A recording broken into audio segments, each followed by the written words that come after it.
Ladies and gentlemen, and patriots from around the world, on behalf of the cast and crew, Historic Tours of America welcomes you to the Boston Tea Party Ships and Museum. Due to the unique nature of this attraction, there is some important safety information of which you should be aware. Please take note of the exit doors around you. In the event of an emergency, the door you just used to enter this assembly room leads back to Congress Street. Once you leave this room, you will be on a floating nautical environment. Please watch your step and use the handrails when boarding ships and using gangways.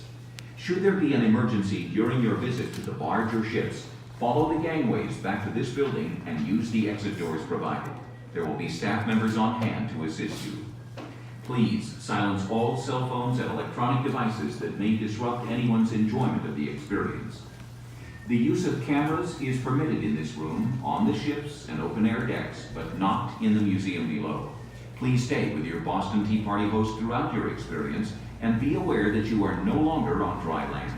The only thing we wish to dump in the harbor today is the tea. And now, we invite you to join the Sons and Daughters of Liberty in a rendezvous with history. Good day! Yeah. Good day! Good to see that so many of you have joined this meeting tonight, a night to decide the fate of Boston and the Massachusetts Bay Colony, a night where we will become involved in the kind of activities that will... I forgot to introduce myself, didn't I? Let's start over. My name is Joanna Davis. Nice to meet all of you. Hello. Hello, everyone. Good day. Now, some of you may have met my husband-to-be around town, possibly. His name is Sam Pitts. Pitts. Oh, hello. It's his brother, Lando. Nice to meet you. Now, friends, as you know, the Pitts family are very influential in this town. I've seen the way that the Pitts brothers have been outspoken against Parliament, and I know that I, too, must raise my voice, if not for myself, but for my future children. I've seen the violence in the streets from my own window during the Stand Back riots, and I know I can no longer remain silent. I do hope with this meeting today, we can all find a more peaceful solution to these unfair taxes on tea. And that is the reason that we have all gathered together here today. All 5,000 of us, approximately, have gathered here at Old South Meeting House on this chilly, rainy December 16th, 1773, with a very important opportunity before us. Now, I urge all of you to make your feelings known during this assembly. Join me in breaking the silence and raising your voices in protest. You can, if you wish to. Beg volunteers. Try it now. Beg volunteers. Go ahead. Anybody else who wish to stop your feet? Now, friends, if you hear anything agreeable said at this meeting today, you may wish to give a well said. Try that. Well said. How about hear, hear? Here. Now, you might want to use the most enthusiastic colonial cheer, which is that of huzzah. Now, for this, we want to ball up your fist, pump it into the air, and on my hip hip, let's all say huzzah. Hip hip! Huzzah! Hip hip! Huzzah! Hip hip! Arr. Now, on the other hand, if you happen to hear anything disagreeable said at this meeting, you may wish to give a boo. Boo. A more subtle hiss.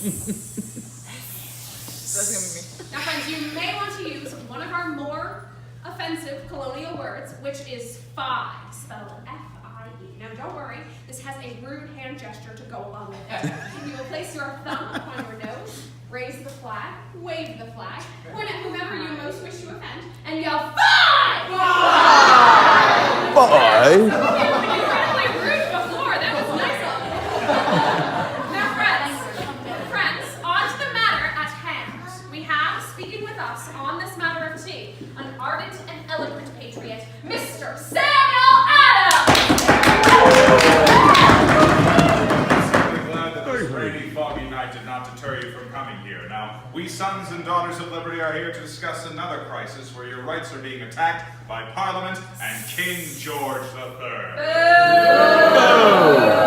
Dr. Griffin's war for 3 ships the Eleanor, the Dartmouth, and the Beaver, and their holds are filled with East India Company tea. And according to the laws here, these ships have 20 days to unload their cargoes and pay any taxes due on them. Tomorrow, December 17th, is the 20th day for the Dartmouth.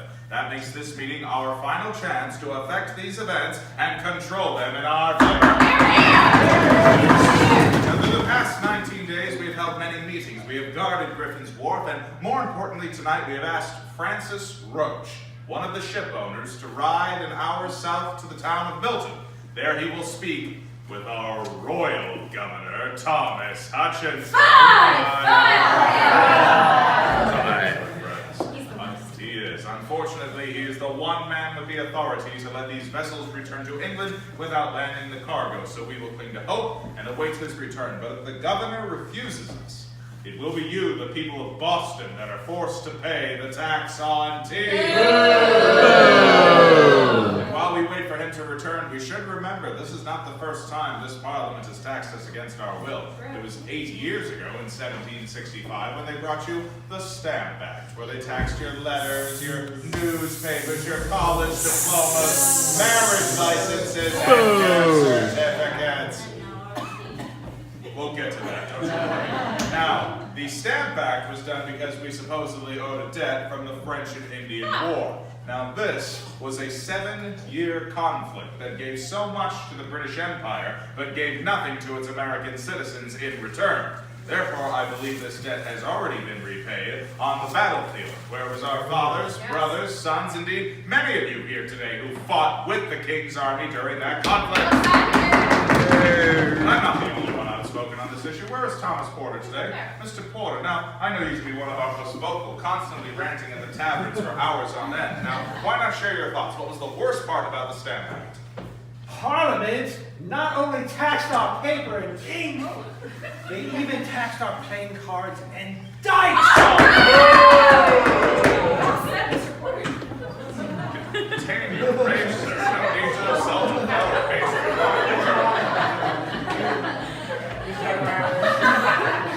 There were those who decided to not be so vocal during this time, because some decided to take matters into their own hands by having a bit of a riot. They hung up effigies, they tore down the homes of 2 government officials. One of them just happened to be our current governor. It was the 60s, everyone. It was a different time. Now, these Stamp Act riots did result in the Stamp Act being repealed, but Parliament declared that they could tax us whenever they wanted, and soon more taxes came. This time on everyday items, pewter candlesticks, the lead in your paint, glass, fabric, tea. Yes. You got to the tea, I told you. And it was all done under the name of a man we thought a friend in Parliament, Charles Townsend. You're all beginning to see we don't like many people here in Boston, but these Townsend duties, they affected many. Where is James Brewer today? Yes, he's right here. Mr. Brewer, now I hate to bring up such a personal story, but during this time your home needed some windows. But with the tax on glass, tell me, sir, how did you pay for them? I didn't pay for it. I had to choose between windows and feeding my family. Oh, shame on them. Look at the tears rolling down his face, Mr. Brewer. I'm sorry. But do take heart, sir. It was in response to such outrages that we organized here in town. This time it wasn't a mob, it wasn't tarring and feathering, it wasn't effigies, it wasn't shaking our fellow man, but rather it was petitions to the Parliament, it was letters to the King, it was non-importation and non-consumption agreements, a united front presented by the sons and daughters of liberty to see these Townsend Acts repealed. And Parliament chose to, I know why they didn't respond. It's because Parliament chose to respond to us standing up for our rights by sending an occupying force. Thousands of regular troops to these shores to supposedly keep the peace, but they did nothing but exacerbate the tensions. That is until the 5th of March, 1770, when we did see 5 of our own Bostonians massacred on King Street. And while we did cry out for vengeance, we remember that Boston is a town of laws, so those soldiers received a fair trial, which resulted in the regiment responsible being sent back to Great Britain where they belong. But that is not enough. There is still 1,000 troops here in Boston. And if the governor has the authority to remove one regiment, he has the authority to remove two. Yes. And nothing short of a total evacuation of this town of all regular troops will satisfy the public mind and preserve the peace. That is a fight for another day, my friends. We must keep to the current crisis, which is, of course, the tax on... Tea. At least a couple of you. Yes, my friends, it is about the tea. A 3 penny per pound tax. Now, I will be the first to admit that 3 pennies per pound is cheap. Yes, Miss Davis. In fact, it's going to now be the cheapest this East India Company tea has ever been. Many people say we should just pay it. Should we? No! Because we know better. It's not about the price. It's never been. We understand the importance of taxes here in Boston, but it's rather what this tax represents. Your Prime Minister, Lord North, sees the Tea Act as Parliament's mark of supremacy in British America. Their supposed right to tax you without your consent. Well, let them look to the Massachusetts Bay Charter and the Magna Carta that says we have the right to tax ourselves through elected representatives that we have chosen. That's why we look to those words said by James Otis Jr. when he said that taxation without representation is tyranny, and the time for petition and compromise is up. Mr. Holmes, wait. Sorry to interrupt, but Mr. Roach just returned with the governor's word. What impeccable dramatic timing. Let's see what he has to say. The governor is willing to grant anything consistent with the laws and his duty to the king, but orders that the vessels cannot leave unless the cargo is unloaded as the law demands. And what say you to that?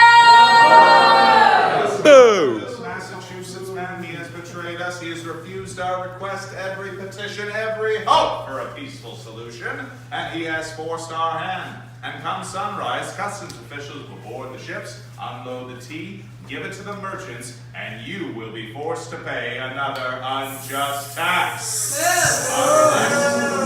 Unless we act tonight. This is a crucial moment. So, Miss Davis, Yes. what should we do? I say, perhaps salt water and tea shall mix tonight. What say you, friends? Shall we destroy the tea? Agreed. A mighty mob we have here today. All right, my friends, now I should wish. I understand your hesitancy. Exactly, because what some people may call it an act of patriotism, there are those who may see it as treason. So Dangerous. don't worry, we will disguise ourselves tonight. But how should we do that, Sam? With these feathers here, this symbol known to all true sons and daughters of liberty, of a tribe revered for autonomy, strength, independence, the Mohawk. Raise your feathers on high, my friends, and rally Mohawks, Our tea pot tonight. There is nothing more unpleasing to do to save this country. That's our signal, friends. Rise up